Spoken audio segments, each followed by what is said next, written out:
တောင်နှမ်းများတွေရဲ့တို့ရထားနေမှာချမ်းအေးချိန်လာရသည်တဲ့တစ်ခေါက်တော့ရောက်လာပါခင်မင်ပေါ်၍လာတဲ့တို့များဝါရိုးရာတစ်ခါလောက်ရောက်ယုံနဲ့သက်မမေ့နိုင်ပါဝါရိုးရာဆာဆာတွေနဲ့ဝတ်ချီပြနာ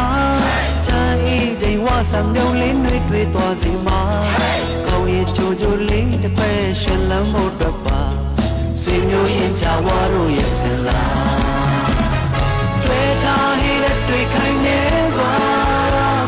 ဝိုင်းပတ်ခါမီပုံရဲ့နဘေးမှာဒီညာညာရင်မဲလို့ရှိတုံးလို့စောကလိုက်စားပါဆွေမျိုးရင်ချဝါတို့ရိုးရာတာ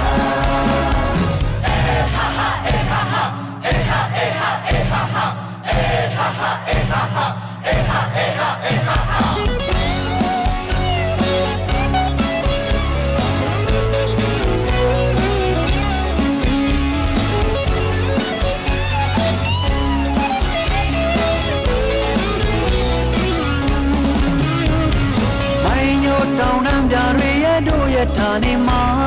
ချမ်းအေးချိန်လာရသည်တဲ့တစ်ခေါက်တော့ရောက်လာပါ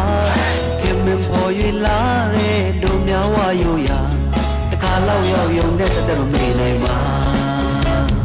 ဝါရိုးရာဆာဆာတွေနဲ့ဝတ်ချီပြနာချမ်းအေးချိန်ဝါဆံပြုံးလေးတွေထွေးသွားစီမှာခေါင်းရဲ့ချိုချိုလေးတစ်ခွဲရွှင်လန်းဖို့တော့ပါဆွေမျိုးရင်ချဝါတို့ရဲ့စင်လာတွေ့ထားဟိလက်တွေ့ခိုင်မြဲစွာဝိုင်းပန်းခံပြီးပုံရဲ့နဘေးမှာဒီညာညာရင်မဲလို့ရှိတော့နောက်ဆုတ်ကလိုက်စပါဆွေမျိုး